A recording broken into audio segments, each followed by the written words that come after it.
Paulo Duterte nagsalita na sa viral video. Ayan, syempre itong balitang ating matutunghayan ngayon ay nagmula kay Robin Sweet Showbiz. At ito po ang inyong lingkod na si BT na magbibigay ng reaksyon at komento dito sa video na ating matutunghayan ngayon. At huwag na natin pagtagalin at sabay-sabay na natin panoorin ang laman ng video na hatid sa atin ni Robin Sweet Showbiz at bibigyan natin ng reaksyon ang balitang ito. Pasok! Viral ngayon sa social media ang isang CCTV footage na kung saan makikita si Congressman Paulo Duterte na di umano'y nambubugbog ng isang negosyante. Ayan nga yun, yan nga yun. Yung nagva-viral na video na kumakalat ngayon tungkol kay Paulo Duterte. Yung sa ginagawa nyo dun sa video. Eto, alamin natin kung ano ba talaga, bakit ba talaga, ano ba ang dahilan dyan. Negosyante na ito ay naghain na ng reklamong kriminal sa Prosecutor General ng Department of Justice itong Biyernes, May 2 laban kay Davao City 1st District Representative Paulo Duterte dahil sa di umano'y pambubugbog sa kanya na naganap sa isang bar sa Davao City noong February 23, 2025. Physical injuries at grave threats ang isinampa kay... Parang nakikita mo sa video, takot na takot yung nakasombrero. Congressman Pulong Duterte. Ngunit ay naman sa mga netizens ay tila isang paninira na naman ito kay Congressman Pulong Duterte o sa mga Duterte dahil malapit na ang eleksyon at matatandaan din natin na may lumabas na talaga yung mga ganyan klase. Talagang syempre, may mga maglalabas ng kung ano-ano, di ba? Ganyan naman talagang eleksyon eh. Hindi makukumpleto ang eleksyon kapag walang siraan, kapag walang tirahan, parang ganun yan. Hindi pa pwede maging tahimik ang eleksyon. Diba? Pero sa totoo lang mga katunay, hindi yan ang hindi yan ang solusyon para manalo ka. Ang solusyon talaga para manalo ka is talagang ipakita mo sa tao kung ano ang magagawa mo para sa kanila. 'Di ba? Dapat gumawa ka ng gumawa kasi kaysa yung dadaka ng dadada, no? Tumira ka ng ganito, tumira ka ng ganyan, ano ka ng ganyan. Gaya ng sinasabi ng iba na si VP Sara daw nung umatin sa Maynila na tumitira si VP Sara, Vice President siya, ganito, ganyan. Binibira niya yung mga ano. Hindi naman, kung tutusin, hindi naman siya yung nauna eh. Sila nga yung unang binira eh. Kumbaga, syempre, wala na bang karapatan si VP Sara na bumawi doon sa mga tao na nagsalita ng hindi maganda at nagparatang sa kanila, di ba? Na Oplan Horus para siraan ang mga Duterte. Ngunit nagsalita na si Congressman Pulong Duterte. Abangan ang buong detalye sa buong video. Last stretch of black propaganda na. Anything you will file against Pulong and Baste, any black propaganda you will concoct and publish online and on mainstream media will not amount to anything. Panalo na sila sa Davao City. Davaoeños have decided to let all Dutertes win. The Davaoeños have decided to trash all BBM and Tamba candidates against them. Anything negative PR against them, whether true, half-truths, or pure lies, will only solidify the votes towards them. Any lies through black propaganda against Pulong and Baste will not even translate against the PDP laban, the 13 candidates. Gaya nga ng sinabi ni Vice President Sara na hindi ako kandidato. Sila Pulong at Baste ay mga kandidato sa Davao City lang at magiging landslide winners pa rin. At saka sigurado naman talaga na may posibilidad talaga na talagang mananalo sila dyan sa Davao. Kitang-kita naman natin talagang kung yung pagmamahal ng Davao sa mga Duterte talagang hindi mawala. No, talagang yan ang pinupuntirya, yung lugar na yan eh. 'Di ba? Dahil kapag nawala sila diyan, wala na, talagang wala na, paghaharian na. Pero hindi talaga nila mapawala diyan yung mga Duterte. Syempre nandiyan si Baste, nandiyan si Pulong, parang sila na lang yung nandiyan ngayon eh. Dahil si Tatay Digong, syempre alam naman natin kung nasaan. Kaya tapos si VP Sara, ito pa syempre may hinaharap siyang mga pagsubok ngayon. No, pero ang iniisip dito ng iba na kapag si VP Sara, yan, pag nawala yan, wala yan, na ano natin yan, di yung dalawa naman, parang ganun. Kasi syempre, pag si VP Sara ma-impeach, tapos nagtagumpay sila sa iniisip nila kay VP Sara, may posibilidad na syempre, yung dalawang magkapatid naman yan. Kaya syempre, para hindi makaano yung dalawang magkapatid, makaporma, hanggat maaga pa. is ganyanin na natin para masira ang kanilang names. Parang ganun.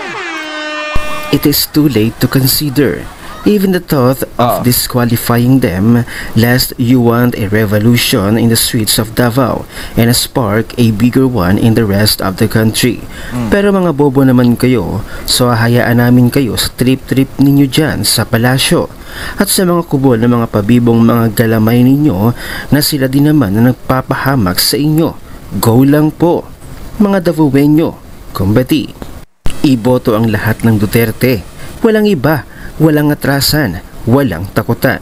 Ang kalaban ninyo, hindi lang ang pamilya Duterte, kundi ang milyong-milyong Davaoenyo na handang ipaglaban sila. Subukan nyo. Samantala may isang loyalista na nagkomento. Ayan. Ito yung bar na pag-aari ni Pulong at Man Scarpio kung saan ginagawa lahat ng deals kineso. Buhay pa kaya si Kuya? Ni Pulong Duterte pa more. Sana'y nasanay silang pumaslang. Ganon? Baka sa Garden of Eden din ilagay si Kuya. Connect the dots. Gising mga taga Davao, hanggang kailan kayo mabubuhay sa takot? At heto ang reply ng isang certified DDS na si Edwin Hamora. Marami akong tanong mga friendships. Seeing the video, how did he? Yung nagpost ng video, how did he know na nagdi-deal ng DRUGs doon? Unang ratsada palang mga friendships, bar na pag-aari ni Pulong at Man Scarpio, pero nakuha nung nag-post ang video. Binigay sa kanya ni Pulong at ni Mans, ang bait naman ni Pulong at Mans. February 2025 nangyari. It's now May 2025. Hindi naman masyadong halatang tanim kaso to disqualify Pulong. Is it because the survey says walang laban ang kalaban? Granted, ganun ang galit ni Pulong. Alangan namang basta na lang gagalaw si Pulong out of nothing. Meaning, hindi ba baka merong ginawa itong bugaw that provoked Pulong? Oo, sigurado yan. Merong hindi ginawang hindi maganda yan. No? Merong ginawang hindi maganda yan para magalit si Pulong ng ganon. Hindi naman basta-basta syempre magagalit lang siya. Ano yun, mag-iimbento lang siya ng galit. At ano ba talaga yung sinasabi niya mga, ano ba yan, may til-til ba talagang ganon-ganon? Diba? Parang napaka, ano naman masyado, parang marami namang nalalaman yung naglabas ng video na yan. Diba? Ano yun? According to the report, businessman Criston John Patria filed the case against Pulong. Sino siya? Isa ba siya doon sa mga personalities? Bugaw? Bugawi? Bugawer? Ano? Nagbayad daw si Pulong ng 13,000 para sa babae. Ganon ka-careless si Pulong, considering na all eyes are on Duterte and the Marcos government is determined to make them relevant. Ay sa ganon, parang nagbayad si Pulong ng 13,000. Tama naman si Robin Sweet Showbiz. Sa tingin nyo ba, nagagalaw si Pulong ng ganon? Gagawa siya ng mga ganyang klaseng transaksyon, lalong-lalo sa mga babae, magbabayad sa babae para ganon? Hindi. Siyempre, iingatan mo yung image mo Lalong-lalo na, matindi ang upakan ngayon ng mga Duterte at Marcos yung magkabilang ganyan. Siyempre, hindi mo alam sa sarili mo, baka mamaya merong mga pakawala dyan. Merong mga siyempre hindi naman siguro ganun kabobo si Pulong Duterte para magtiwala siya ng ganun-ganun na lang bigla. Diba? Siyempre, isang pagkakamali niya, nakasalalay dyan ang pangalan nila. Diba? Sa tingin nyo ba, yun ba talaga ang tunay na dahilan? O meron pa talagang tunay na dahilan kaya nagkaganyan si Pulong?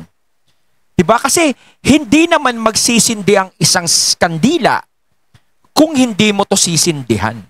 Ibig sabihin, may sinindihan dyan kaya si Pulong ay nagliyab. Balikan natin ang caption doon sa original post. Ang sabi sa post, buhay pa kaya si Kuya? Clear yan. Nag-insinuate ang nag-post na baka ginurgur na yung bugaw. Teka, anong nangyari? Hindi para ganunin yun. Lalong-lalo na sinasabi niya may video. Holy Week pa ba ngayon? Nag-reincarnate to file a case? Tapos dumiretso pa sa Department of Justice? Tandaan, kung February 2025 nangyari, therefore, nagurgur siya right around that time. So dapat yung nag-file ng case ay dumiretso sa Department of Justice. Kalansay na. Tama ba ang analysis ng Reyna? Oo, dapat na yan Kung dati pa nangyari yan, dapat ireklamo mo na. Bakit ngayon lang pinapainit siyang issue na yan kung kailan May na, kung kailan malapit na yung eleksyon. 'Di ba? Ang dami naman talagang nangyayari ngayon kapag malapit na ang eleksyon. Ewan, basta ako nagtatanong lang. Naguguluhan ako. Bahala kayo dyan. Che. Ang problema sa video ni Pulong ay maliban sa walang sound, kaya hindi natin makonfirm kung totoo yung backstory na sinasabi nila tungkol sa video. Pulong ay tumatakbong congressman sa Davao at hindi sa buong Pilipinas. Meaning, ang mga taga Davao lang ang boboto sa kanya. Mga taga Davao na tatanggap at alam ng mga Duterte ay medyo iba ang mga pamamaraan.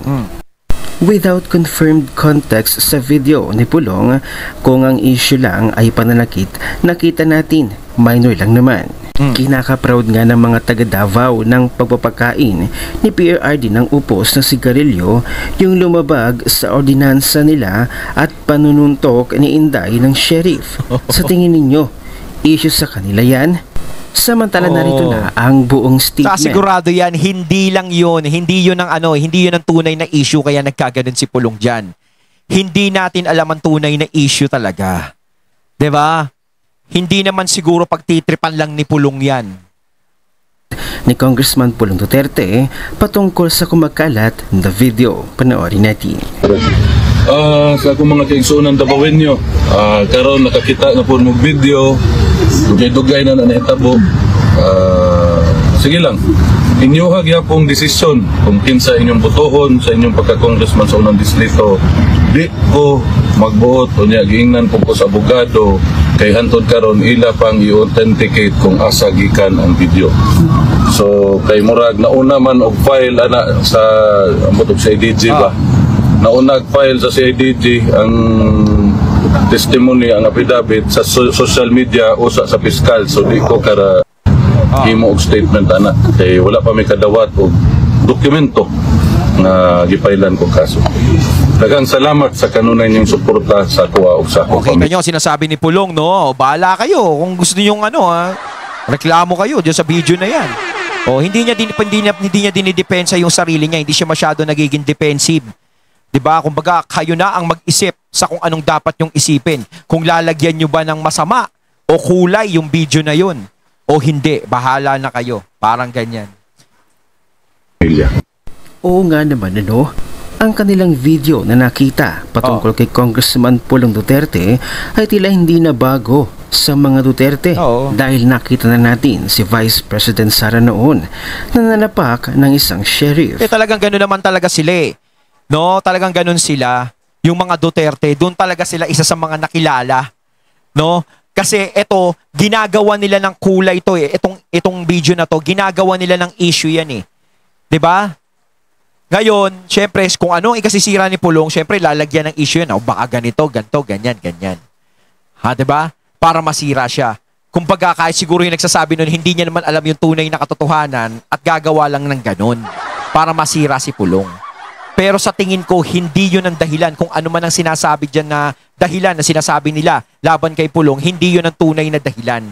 Malamang ko meron talagang ginawa yan na hindi maganda, kaya siya ginanyan. Ano pa ba ang bago doon? Kung sa ganoon ang kanilang paraan ng kanilang pagdidisiplina, akala siguro ng mga loyalista na ang videong lumabas ni Congressman Pulong Duterte ang siyang makapagbabago sa isipan at puso ng mga netizens na ang kanilang gustong mga Duterte ay masisira ng administrasyon na ito dahil lamang sa kumalat na video. Ano ang inyong opinion? Ayun, natatay nato ngayon ang video na nagbula kay Robin Sweet Showbiz. Kayo na po ang humusga tungkol dyan sa video na yan, mga katunay, kung kayo ba'y maniniwala sa lumalabas dyan. Comment lang po kayo sa comment box. So once again, I'm BT and I'm out. Peace.